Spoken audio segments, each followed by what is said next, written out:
நம்முடைய வீட்டுல ஒரு அடி நிலத்தை ஒருத்தன் அபகரிச்சிட்டான், விடுவோமா? நம்ம எங்கெல்லாம் அலைவோம், நம்முடைய நிலத்தில் ஒரு அடி நிலத்தை நாம் விடமாட்டோம் என்று சொன்னால், வக்ஃப் என்பது இறைவனுக்கு சொந்தமான நிலம். இறைவனுக்கு சொந்தமான நிலத்தில் ஒரு அடி அல்ல, ஒரு ஜான் நிலத்தை கூட நாங்கள் விட்டு கொடுக்க மாட்டோம். ஏழை மக்களின் நலனுக்காக, ஏழை மக்களின் நலனுக்காக முஸ்லிம் முன்னோர்கள் வாரி கொடுத்த, முஸ்லிம் முன்னோர்கள் வாரி கொடுத்த வக்ஃப் சொத்திலும் கை வைக்கிறாயே, வக்ஃப் சொத்திலும் கை வைக்கிறாயே. இஸ்லாம் எங்களுக்கு எப்படி போதிக்கிறது தெரியுமா? மன் குத்தில தூன மாலிஹி ஃபஹுவ ஷஹீத். எவன் ஒருவன் தன்னுடைய சொத்துக்களை பாதுகாப்பதற்காக நடைபெறுகிற அறப்போராட்டத்தில் கொல்லப்பட்டு விடுவானோ அவன் ஷஹீத். வக்ஃப் சொத்தை அபகரிக்க துடிக்கும், வக்ஃப் சொத்தை அபகரிக்க துடிக்கும் ஒன்றிய அரசின் அடக்குமுறையை, ஒன்றிய அரசின் அடக்குமுறையை வன்மையாக கண்டித்து, ஆர்த்தெழுந்த போராட்டம், ஆர்த்தெழுந்த போராட்டம். உறக்கம் கலையும் ஆசானே, இனி ஒவ்வொரு நாளும் ஆசானே, உன் உறக்கம் கலையும் ஆசானே, இது விடுதலை விளக்கம். ஆசானே, உரிமை மீட்பு போராட்டத்தை, உரிமை மீட்பு போராட்டத்தை உயிரை போனாலும் கைவிட மாட்டோம், உயிரை போனாலும் கைவிட மாட்டோம். இங்கு திரண்டு நிற்கக்கூடிய இந்த கூட்டம் வக்ஃப் சொத்துக்களை மீட்பதற்கு தங்கள் உயிரை இழப்பதற்கு தயார். அல்லாஹ்வுடைய சொத்தில் ஒரு இம்மி அளவை கூட மோடி அரசாங்கத்திற்கு நாங்கள் விட்டுக் கொடுக்க மாட்டோம். கூட்டத்தை விரட்டி அடித்த சமுதாயம், விரட்டி அடித்த சமுதாயம் உயிரை கூட துச்சமாக்கி, உயிரை கூட துச்சமாக்கி வெளியே இருக்கிற சமுதாயம், வெளியே இருக்கிற சமுதாயம் கைவிட மாட்டோம், கைவிட மாட்டோம், கைவிட மாட்டோம், கைவிட மாட்டோம், ஒருபோதும் கைவிட மாட்டோம், ஒருபோதும் கைவிட மாட்டோம். இது ஒரு ஆரம்பம். சிஏவுல எப்படி உங்களை ஓட ஓட விரட்டி அடித்தோமோ, ஷாஹின்பாக் ஞாபகம் இருக்கா இல்லையா? ஆசாதி கோஷம் ஞாபகம் இருக்கா இல்லையா? நாங்கள் உரக்க சொல்வோம், நாங்கள் உரக்க சொல்வோம், நாங்கள் உரிமை மீட்போம், நாங்கள் உரிமை மீட்போம், நாங்கள் அடங்க மாட்டோம், நாங்கள் அடங்க மாட்டோம். ஆசானே, வக்ஃபை மீட்கும் வரைக்கும் ஆசானே, எங்கள் போராட்டம் தொடரும். ஆசானே, உன் ஆணவ ஆட்சி ஆசானே, அது நினைவில் அழியும். ஆசானே, அல்லாஹ் அக்பர். நாங்கள் பயப்பட மாட்டோம். ஆசானே, எங்க வக்ஃப் சொத்துல கை வைப்பதை ஒருபோதும் நாங்கள் ஏற்றுக்கொள்ள மாட்டோம். முத்தரப்பின் மூக்கை நுழைத்து, நாட்டில் மூக்கை நுழைத்து முஸ்லிம்களின் உரிமை பறித்தாயே, முஸ்லிம்களின் உரிமை பறித்தாயே, ஆதர மஸ்ஜித் எங்கள் நிலத்தை பாபர் மஸ்ஜித் எங்கள் நிலத்தை அநியாயமாய் அக்கிரமாய், அநியாயமாய் அக்கிரமாய் வக்ஃப் சட்டத்தை பண்றாங்க. ஏற்கனவே உள்ள வக்ஃப் சட்டத்துல பிரிவு 52A அதை நீக்குகிறாங்க. ஏற்கனவே உள்ள வக்ஃப் சட்டம் 52A என்ன சொன்னது? வக்ஃப் சட்டத்தை யாரும் அபகரித்தால், அதனாலதான் ஆங்கிலேயம் பின்னங்கால் பிறழிக்க ஓடுனா இந்தியா முழுக்க எங்களுடைய ரத்தம் சிந்தி இருக்கிறது. இந்த நாடு உருவாவதற்கு நாங்கள் ரத்தம் சிந்தி இருக்கிறோம், கஷ்டப்பட்டு இருக்கிறோம். அப்படி இருக்கின்ற பொழுது எங்கள் சொத்துக்களை அபகரிப்பதற்கு ஒருபோதும் நாங்கள் விட மாட்டோம். இந்த வக்ஃப் சட்டம் முழுக்க முழுக்க அரசியலமைப்பு சட்டத்திற்கு எதிரானது. மைனாரிட்டி பாஜக அரசை, மைனாரிட்டி பாஜக அரசை வன்மையாக கண்டிக்கிறோம், வன்மையாக கண்டிக்கிறோம். திட்டம் போட்டு சட்டம் போட்டு, திட்டம் போட்டு சட்டம் போட்டு முஸ்லிம் சமுதாயத்தை குறி வைத்து, முஸ்லிம் சமுதாயத்தை குறி வைத்து சதி செய்யும் ஒன்றிய அரசின் சதி செய்யும் ஒன்றிய அரசு கைமத்தனத்தை கண்டிக்கிறோம், கைமத்தனத்தை கண்டிக்கிறோம். கார்ப்பரேட்டுக்கான ஒன்றிய அரசு, கார்பெட்டுக்கான ஒன்றிய அரசு, சௌக்கிதார் மோடி அரசு, சௌக்கிதார் மோடி அரசு, அதானிக்காக காஷ்மீர் திருத்தம், அதானிக்காக காஷ்மீர் திருத்தம், அம்பானிக்காக வக்ஃப் திருத்தம், அம்பானிக்காக வக்ஃப் திருத்தம், அம்பானியின் கனவு மாளிகை, அம்பானியின் கனவு மாளிகை, கண்ணாடியால் சூழ்ந்த மாளிகை, கண்ணாடியால் சூழ்ந்த மாளிகை, வக்ஃப் நிலத்தை அபகரித்து, வக்ஃப் நிலத்தை அபகரித்து அலங்கரிக்கப்பட்ட கனவு மாளிகை, அலங்கரிக்கப்பட்ட கனவு மாளிகை. யாரடா நீ யாரடா, யாரடா நீ யாரடா, யாரடா நீ யாரடா, யாரடா நீ யாரடா, எங்கள் முன்னாள் வாரி கொடுத்த, எங்கள் முன்னாள் வாரி கொடுத்த வக்ஃப் சொத்தை நிர்வகிக்க, வக்ஃப் சொத்தை நிர்வகிக்க திருட்டு கும்பல நீ யாரடா, திருட்டு கும்பலை யாரடா, முஸ்லிம் சொத்தை அபகரிக்க, முஸ்லிம் சொத்தை அபகரிக்க சட்டத்தின் பெயரால் திட்டம் போட்டு, சட்டத்தின் பெயரால் திட்டம் போட்டு சட்டத்தின் பெயரால் திட்டம் போட்டு, சட்டத்தின் பெயரால் திட்டம் போட்டு வஞ்சகம் செய்யும் ஒன்றிய அரசு, வஞ்சகம் செய்யும் ஒன்றிய அரசு, வஞ்சகம் செய்யும் ஒன்றிய அரசு, வஞ்சகம் செய்யும் ஒன்றிய அரசு. எச்சரிக்கை எச்சரிக்கை எச்சரிக்கை எச்சரிக்கை. அஸ்ஸலாமு அலைக்கும் வரஹ்மத்துல்லாஹி வபரகாத்துஹு. அல்ஹம்துலில்லாஹ். அன்பிற்கும் பாசத்திற்கும் உரிய அருமை சகோதர சகோதரிகளே, இங்கு நடைபெற்றுக் கொண்டிருக்கிற இந்த ஆர்ப்பாட்டமானது மத்திய பாஜக அரசு கொண்டு வரவிருக்கிற வக்ஃபு சட்ட திருத்தத்தை கண்டித்து நடைபெறுகிறது. இந்திய நாட்டை பாஜக ஆட்சி செய்து கொண்டிருந்தாலும் அது முன்னெடுக்க வேண்டிய செயல் திட்டங்களை, நிகழ்ச்சி நிரல்களை வடிவமைத்து கொடுப்பது RSS என்கிற அமைப்பு தான். நீண்ட நெடுங்காலமாக RSS என்கிற அமைப்பு இவற்றையெல்லாம் முழக்கமாக சொல்லிக் கொண்டு வந்தனவோ அவற்றை தான் கடந்த 10 மற்றும் 11 ஆண்டுகால ஆட்சியில பிஜேபி செய்திருக்கிறது. இந்த நாட்டில் முஸ்லிம்களை இரண்டாம் தர குடிமக்களாக நடத்தப்பட வேண்டும், அவர்களுக்கு இருக்கக்கூடிய அனைத்து அடிப்படை உரிமைகளும் மறுக்கப்பட வேண்டும், முஸ்லிம்களை ஒரு கட்டத்தில் இந்த நாட்டில் எல்லா விதமான உரிமைகளையும் இழக்க செய்து இந்த நாட்டை விட்டு விரட்டியடிக்க வேண்டும் என்பதுதான் RSSஇன் நீண்ட கால அஜெண்டா. அதனை செயல்படுத்துவதற்குண்டான முனைப்பில் தான் பாசிச சிந்தனை கொண்ட பாஜக அரசு நடைபெற்றுக் கொண்டிருக்கிறது. இத்தனை ஆண்டு காலமாக இந்தியாவில் எத்தனையோ பல பிரச்சனைகள் இருந்தும் அவற்றையெல்லாம் இவர்கள் துளியும் கவனத்தில் கொள்ளாமல் இவர்கள் முழுக்க முழுக்க முஸ்லிம்களை குறிவைத்தே சட்ட திருத்தங்களை கொண்டு வருவார்கள். நீங்க நல்லா கவனிங்க, எப்போதெல்லாம் மக்களவை கூடுகிறதோ அப்போதெல்லாம் மக்கள் பிரச்சனையை பற்றி பேசுவதை விட்டும் திசை திருப்பக்கூடிய விதமாக முஸ்லிம்களை மையப்படுத்திய ஒரு பிரச்சனையை கிளப்பி விடுவார்கள். திடீர்னு வருவார்கள், மக்களவை கூடும், சீனாவினுடைய ஆதிக்கத்தை பற்றி எதிர்கட்சிகள் எல்லாம் கேள்வி கேட்க வேண்டும் என்று நினைத்திருப்பார்கள், வேலையில்லா திண்டாட்டத்தை பற்றி கேள்வி கேட்க வேண்டும் என்று நினைத்திருப்பார்கள், விண்ணை முட்டும் விலைவாசி உயர்வை பற்றி எதிர்கட்சிகள் கேள்வி எழுப்ப வேண்டும் என்று ஒரு செயல் திட்டத்தோடு வருவார்கள். ஆனால் அத்தனையும் பொய்யாக்கக்கூடிய விதமாக, அவற்றையெல்லாம் திசை திருப்பக்கூடிய விதமாக திடீரென்று இவர்கள் ஒரு சட்ட திருத்தத்தை போடுவார்கள். காஷ்மீருக்கு பிரிவு 370 நாங்கள் நீக்கிறோம். இப்ப மக்களினுடைய அடிப்படை பிரச்சனைகள் அனைத்தும் பின்னுக்கு போய் காஷ்மீர் காஷ்மீர் பேச்ச ஆரம்பிச்சிடும். அடுத்த முறை பார்லிமெண்ட் கூடும் பொழுது இப்போதாவது நம்ம சீனாவினுடைய எல்லை மீறலை பற்றி, இந்தியாவின் நிலத்தை அவர்கள் அபகரிப்பதை பற்றி கேள்வி எழுப்புவோம் என்று வரும் பொழுது திடீரென்று CAA என்று சொல்வார்கள். அப்போதும் திசை திருப்பப்படும்.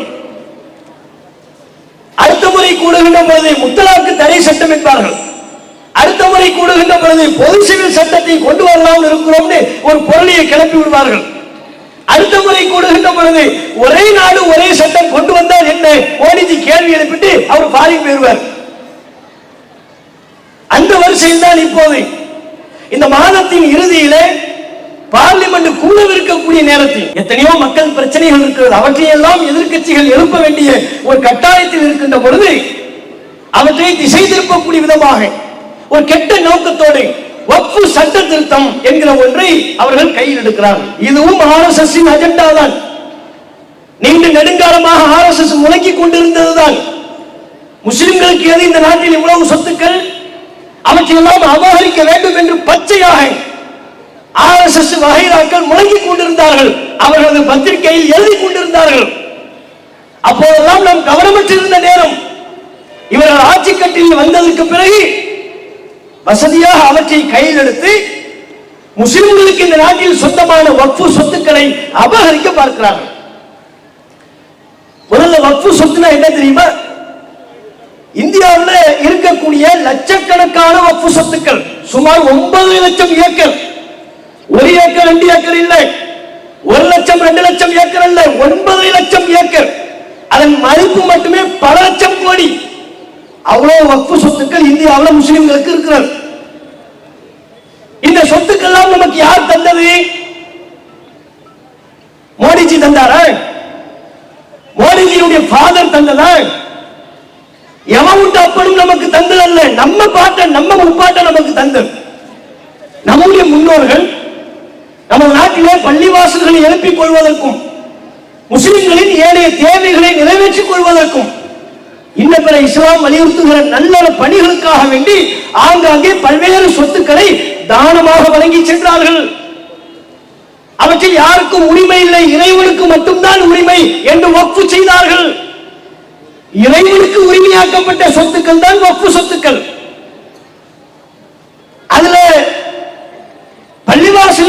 ஜமாத்தார்கள் கூட உரிமை கொண்டாட இயலாது.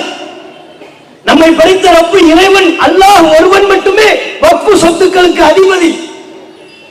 அப்படி தானமாக வழங்கப்பட்ட சொத்துக்களை, அதுவும் 1 வருஷம் 2 வருஷம் சேர்ந்த சொத்து இல்லைங்க, நீண்ட நெடுங்காலமா சுதந்திர காலத்திற்கு முன்பிருந்து கொஞ்சம் கொஞ்சமா நம் சமூகத்தில் உள்ள செல்வந்தர்கள் ஆங்காங்கே தானமாக வழங்கி இன்றைக்கு இந்தியாவில் மிகப்பெரிய சொத்துக்களை வைத்திருக்கிற 3வது பெரிய நிறுவனமாக வக்ஃபு நிறுவனம் உருவெடுத்திருக்கிறது.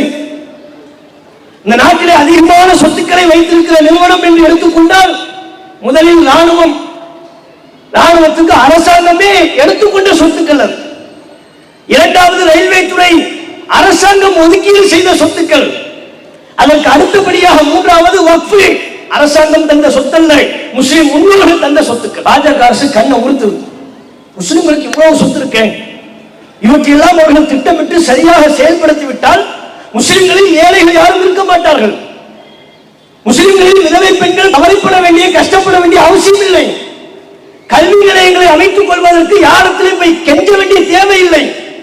நமக்கு இருக்கக்கூடிய வக்ஃபு சொத்துக்களை வைத்து ஏராளமான கல்வி நிலையங்களை நம்மால் உருவாக்க முடியும். அவ்வளவு சொத்து இருக்கு, அவ்வளவு வருமானம் இருக்கிறது. நாம் மிகைப்படுத்தி சொல்லவில்லை. வக்ஃபில் வரக்கூடிய வருமானத்தை வைத்து அல்லாஹ்வின் அருளால் நம்மால் ஒரு அரசாங்கத்தை நடத்த இயலும். தமிழக அரசுக்கே நம்மால் நிதி கொடுக்க முடியும். அவ்வளவு சொத்துக்கள் இருக்கிறது.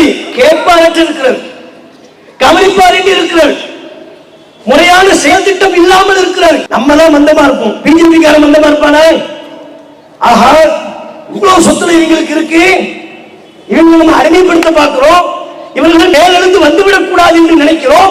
இந்த சொத்துக்களை நிர்வகிப்பதற்கு சரியான திட்டங்களை தீட்டிவிட்டால் பிரச்சனை பெருசாயிரும். அப்ப என்ன பண்றது? இப்பவே சொத்துக்கள் அபகரிச்சிடும். அதற்குத்தான் வக்ஃபு சட்ட திருத்தம் என்கிற ஒன்றை கொண்டு வருகிறார்கள். இவர்கள் பொதுவாக எந்த ஒரு சட்ட திருத்தம் என்று சொன்னாலும் முஸ்லிம்களை மையப்படுத்தி இவர்கள் கொண்டு வரக்கூடிய எந்த ஒரு சட்ட திருத்தமா இருந்தாலும் அதுக்கு முன்னாடி கொஞ்சம் கண்ணீர் வடிப்பார்கள். அது இவங்களுடைய ஒரு வழக்கம். முத்தலாக்கு என்ன சொன்னாரு மோடிஜி? ஐயோ, முஸ்லிம் பெண்களை எல்லாம் நினைத்து பார்த்தேன், கவலையாக இருக்கிறது. முத்தலாக்கினால் பெரிதும் பாதிக்கப்படுகிறார்கள். அவற்றை தடுத்து நிறுத்துவதற்கு தான் முத்தலாக் தடை சட்டம் சொன்னாரா இல்லையா? நீலி கண்ணீர். இவங்க நம்மளை பத்தி சிந்திக்க ஆரம்பிச்சாலே நமக்கு பிரச்சனை. தயவு செஞ்சு மோடிஜிக்கு நம்ம வைக்கக்கூடிய கோரிக்கை என்ன தெரியுமா? எங்களை பத்தி நீங்க கவலைப்படாதீங்க. முஸ்லிம் சமூகத்தை பற்றி கவலைப்பட வேண்டிய அவசியம் உங்களுக்கு இல்லை. முஸ்லிம் சமூகத்தில் உள்ள பெண்களை பற்றி நீங்கள் கவலைப்பட வேண்டாம். நீங்க உண்மையிலேயே கவலைப்படணும்னா உங்க மனைவி யசோதா பெண் இருக்கிறாங்கல்ல, அவங்களை பத்தி கவலைப்படுங்க. அவங்க கூட அண்மையிலே இணையதள பத்திரிகையில ஒரு செய்தியை பார்த்தோம். அந்த அம்மா கண்ணீர் விட்டாளுகள். அந்த அம்மா ஏன் கண்ணீர் விட்டாளுகள் தெரியுமா? பிற நாட்டின் அதிபர்கள் எல்லாம் வருகிறார்கள், எனது கணவரை சந்திக்கிறார்கள். சந்திக்கும் பொழுது அனைவரும் அவரவருடைய மனைவியோடு வருகிறார்கள். என் கணவர் மட்டும் தனியா நிற்கிறாரு, பார்க்கவே என் கண்கள் எல்லாம் கலங்குகிறது. யாருடைய வாக்குமூலம்? மோடிஜியுடைய மனைவியின் வாக்குமூலம். அந்த கண்ணீரை தொடங்க. எங்க பெண்களுக்கு எந்த கண்ணீரும் இல்லை, அதை தொலைக்க வேண்டிய அவசியம் உங்களுக்கு இல்லை. முத்தலாக்கு பொய் சொன்ன மாதிரி தான் இதுக்கும் சொல்றாங்க. வக்ஃபு சட்டத்தை நாங்கள் ஏன் கொண்டு வருகிறோம் தெரியுமா?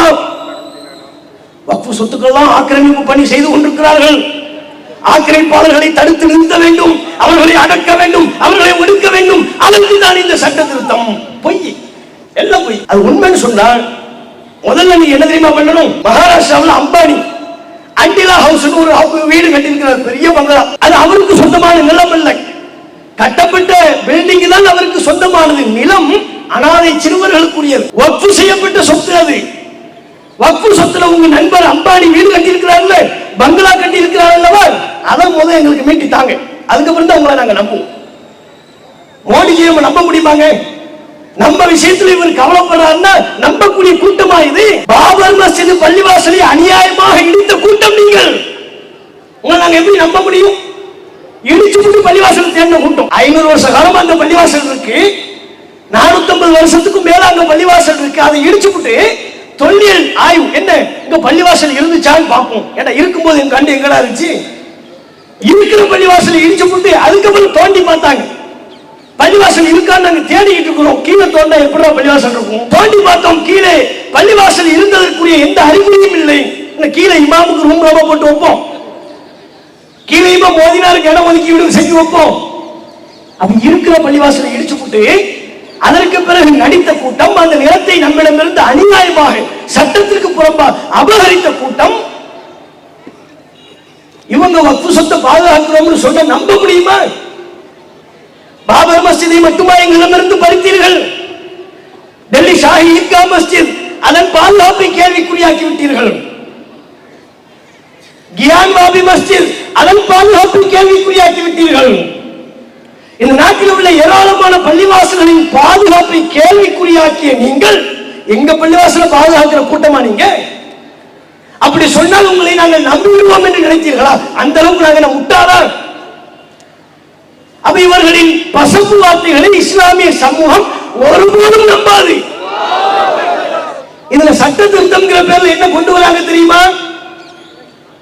ஏற்கனவே வக்ஃப் சட்டம் இருக்கு, வக்ஃப் வாரியம் இருக்கு. இதுல பாருங்க, இதுவரையிலும் இருக்கிற சட்டத்தின்படி வக்ஃப் வாரியத்தில் எல்லாருமே முஸ்லிம்கள் தான் இருக்கணும். கண்டிப்பா 100% அதன் உறுப்பினர்கள் முஸ்லிம்களாக தான் இருக்க வேண்டும், சட்ட விதி. அந்த பழைய சட்டத்தை திருத்துறாங்க. திருத்தி மாநிலத்தில் உள்ள வக்ஃப் வாரியத்தில் 50% உறுப்பினர்கள் முஸ்லிம்களாக இருந்தால் போதும்.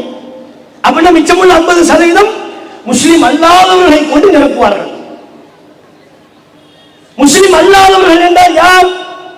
நம்மோடு இணக்கமா இருக்கிறேன், நம்மோடு சகோதரத்துவத்தை பேணிக் கொண்டிருக்கிறேன், நல்லிணக்கத்தை விரும்பக்கூடிய முஸ்லிம் அல்லாதவர்களா? கிடையாது. அப்படிப்பட்டவர்கள் இந்தியா முழுக்க நமக்கு நிரம்ப இருக்கிறார்கள். அவர்கள் அல்ல, இவங்க முஸ்லிம் அல்லாதவர்கள் என்று சொல்வது RSS சிந்தனை கொண்டவர்களை.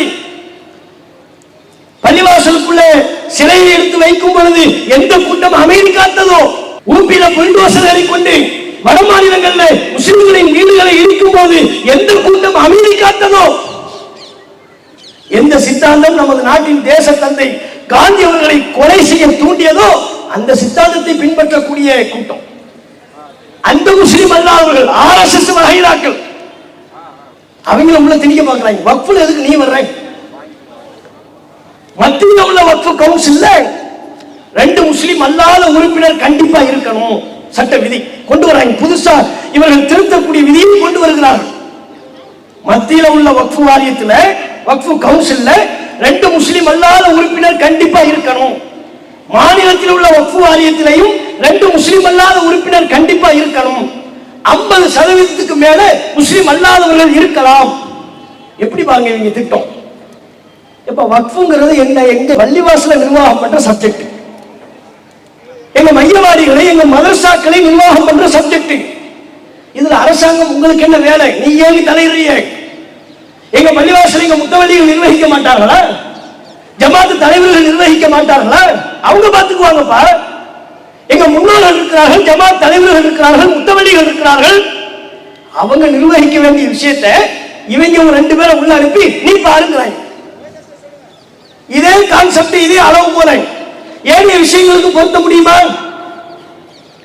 இப்ப கோயில் இருக்கிறது, தமிழ்நாடு முழுக்க கோயில், குளம், அதற்கு சொந்தமான நிலம் என்று ஏராளம் இருக்கிறது. இந்த அறநிலையத்துறை இருக்கிறது.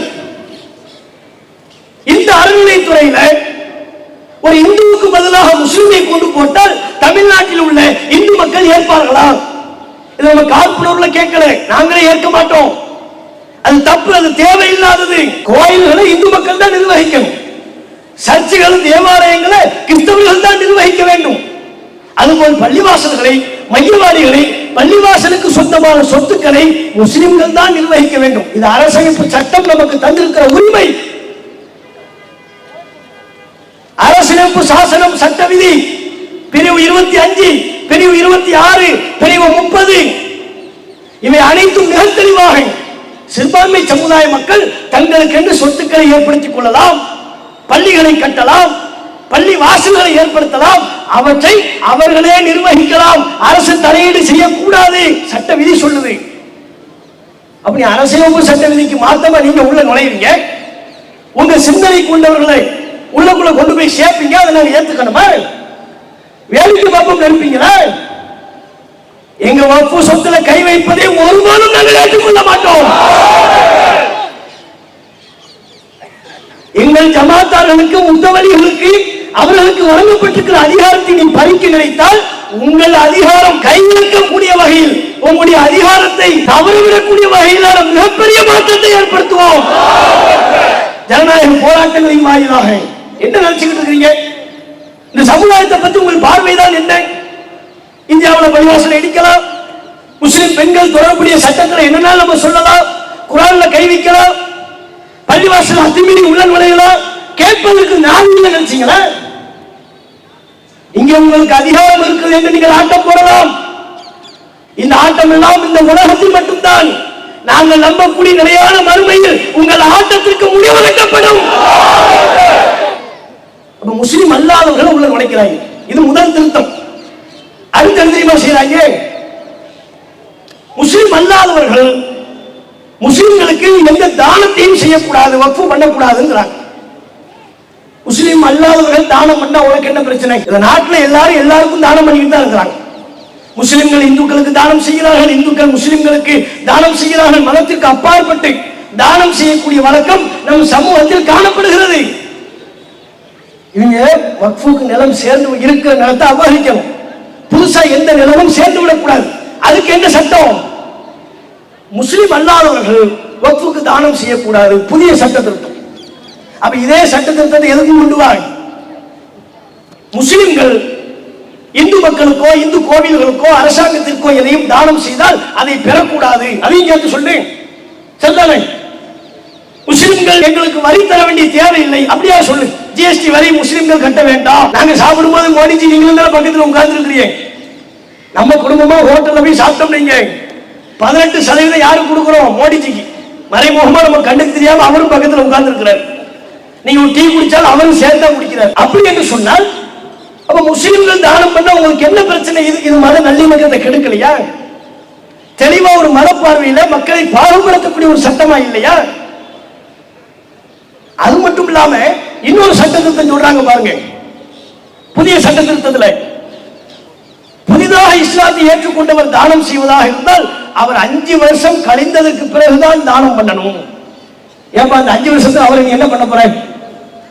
அதே 5 வருஷம் புதுசா இஸ்லாத்துக்கு வந்தவர் தான தர்மம் பண்ணிடக்கூடாதாம், வக்ஃப் பண்ணக்கூடாதாம். 5 வருஷம் கழிச்சுதான் பண்ணணுமா? எங்க வக்ஃப்ங்கிறது எங்க குர்ஆன் எங்களுக்கு சொல்ற சட்டம். அவர் 5 வருஷம் கழிச்சு பண்ணணும், அதற்கு இடையில் பண்ணக்கூடாதுன்னு சொல்வதற்கு நீங்கள் யார்? எங்க குர்ஆன் சொல்லக்கூடிய சட்டத்தில் எவன் தலையிட்டால் நாங்கள் ஏற்றுக்கொள்ள மாட்டோம், அனுமதிக்க மாட்டோம். இது எங்க மத நம்பிக்கை. அரசியலமைப்பு சட்டம் எங்களுக்கு வழங்கியிருக்கிற மத சுதந்திரம். நீங்க என்ன சொல்றது? இஸ்லாத்தை ஏற்றுக்கொண்டவர் 5 வருஷம் கழிச்சு தான் வக்ஃப் பண்ணணும்னு சொல்றதுக்கு நீ யாரு? எங்க பாட்டமும் பாட்டம் சொன்னாலே கேட்க மாட்டேங்கிறோம். எங்க முன்னோர்கள் சொல்வதையும் நாங்கள் கேட்கக்கூடாது. அல்லாஹும் அல்லாஹ்வுடைய தூதரும் சொன்னதுதான் சட்டம். 5 வருஷம் கழிச்சு பண்ணணும்னு சொல்றதுக்கு நீ யாரு? அப்படி ஒரு சட்டத்தை போட்டால் அது குப்பைக்கு சமம். அப்படிப்பட்ட சட்ட பேப்பரை வைத்து நாங்கள் மனம் துடைப்பதற்கு சமம். என்ன நினைச்சுக்கிட்டு இருக்கிறேன்? குர்ஆனுக்கு மாத்தமா, எங்கள் மத நம்பிக்கைக்கு மாத்தமா நீங்க என்ன சொன்னாலும் தலையாடிக்கு போற கூட்டம் நினைச்சீங்களா? ஆங்கிலேயரை விலக்கி அளித்த கூட்டம். ஆயுதம் ஏந்த வேண்டிய அவசியம் எங்களுக்கு இல்லை. ஆங்கிலேயரை விலக்கி அளிப்பதற்கு என்னென்ன உத்திகளை கையாண்டோமோ அதே உத்திகளை பாசிச பாஜக அரசை வீழ்த்துவதற்கும் நாங்கள் கடைபிடிப்போம். அது மட்டும் இல்லாம இன்னொரு கொடுமை பாருங்க. 5 வருஷம் கழிச்சு தான் அவர் தானம் பண்ணணுமா? அந்த 5 வருஷம் கழிச்சு அவர் இஸ்லாத்தை பின்பற்றக்கூடிய முஸ்லீமா இருக்கணுமா, பிராக்டிசிங் முஸ்லீம். அப்பதான் வக்ஃப் பண்ணணுமா? அவன் இஸ்லாத்தை பின்பற்றினா உனக்கு என்ன, பின்பற்றாக்கி உனக்கு என்ன? அப்ப நீங்க எப்படி வாட்ச் பண்ண போறீங்க? வக்ஃப் பண்றதா இருந்தா அப்பா ஐவேளை தொழுதாயா, ஃபஜ்ர் தொழுதியா, லுஹர் தொழுதியா, ஜகாத்லாம் கொடுத்தியாப்பா, ரமலான் நோன்பு வச்சியா, ஹஜ்ஜுக்கு போனியா போகலையா, போயிட்டு வாப்பா ஒரு தடவை. இது உங்க வேலையா? பிராக்டிசிங் முஸ்லிமா இருக்கணுமா, இஸ்லாத்தை பின்பற்றக்கூடிய முஸ்லிமாக இருக்க வேண்டும். எவ்வளவு வன்மம்! இன்னும் இவர்கள் கொண்டு வரக்கூடிய சட்ட திருத்தத்துல பெண்களை வக்ஃப்ல சேர்க்கணுங்கிறாங்க. ஆல்ரெடி பல்வேறு மாநிலங்கள்ல மாநிலத்தில் உள்ள வக்ஃப் வாரியத்தில் பெண்கள் தான் இருக்கிறாங்க. இப்ப தமிழ்நாட்டில் எடுத்துக்கங்க, வக்ஃப் வாரியத்தில் ஃபாத்திமா முசஃபர் என்கிற ஒரு பெண்மணி இருக்கிறார்கள். கேரளாவில் இருக்கிறாங்க, பல்வேறு மாநிலங்கள்ல இருக்கிறாங்க. அவங்கவுங்க விருப்பம். நம்ம ஆரம்பத்திலே சொல்லிட்டோம், வக்ஃப் எங்க சொத்து, எங்க சொத்தை நிர்வகிப்பதற்கு பெண்கள் தேவைன்னா கொண்டு போய் அமர்த்துவோம், தேவையில்லை என்றால் எடுப்போம். இது நீ பெண்களை வச்சே ஆகணும்னு சொல்றதுக்கு நீ யாரு? நீ யாரு எங்களுக்கு சட்டம் போடுறதுக்கு? அப்ப இன்னைக்கு இப்படி சொல்லக்கூடியவர்கள் அடுத்து என்ன? கலெக்டருக்கு அதிகாரத்தை கொடுக்குறாங்களா? கலெக்டர் வருவார், முத்தவள்ளி யாருப்பா வாப்பான்னு கூப்பிடுவாரு. உன்னை பார்த்தா முத்தவள்ளி மாதிரியும் தெரியல, நீ கிளம்புன்றுவாங்க. இமாம் யாரு? வாங்க, நீ இமாமா வேண்டாம், நாங்க வேற இமாம போடுறோம் சொல்லுவாங்க. இன்னைக்கு வக்ஃபு வாரியத்தில் முஸ்லிம் அல்லாதவர்களை நுழைக்க வேண்டும் என்று சொல்லக்கூடியவர்கள், பெண்களை உள்ளே நுழைக்க வேண்டும் என்று சொல்லக்கூடியவர்கள், அப்படியே உங்களுடைய தலையீட்டை நாம் அனுமதிப்போமையானால் எல்லா விதமான தலையீடும் அதிகரிக்கும். பெண்களை வைப்பது வைக்காமல் இருப்பது எங்க விருப்பம். பல மாநிலங்கள்ல இருக்கிறாங்க. அதுக்கு நீங்க என்ன காரணம் தெரியுமா சொல்றாங்க? அதை ரொம்ப வியப்பு. பெண்களுக்கு நாங்கள் உரிமை கொடுக்க வேண்டுமா இல்லையா? நீ கொடுத்த உரிமை போதாதப்பா. மாட்டிறைச்சியின் பேரால் எத்தனை முஸ்லிம்களை கொன்று குவித்தாய். தங்களுடைய மகன்களை இழந்த, கணவன்மார்கள் இழந்த அந்த பெண்களுக்கு நீ என்ன நீதி வழங்கின? பல்கிஸ் பானுவுக்கு நீ வழங்கிய நீதி என்ன? ஆசிபாவிற்கு நீ வழங்கிய நீதி என்ன? இந்த பெண்கள் தான் உங்க கண்ணுக்கு தெரியல.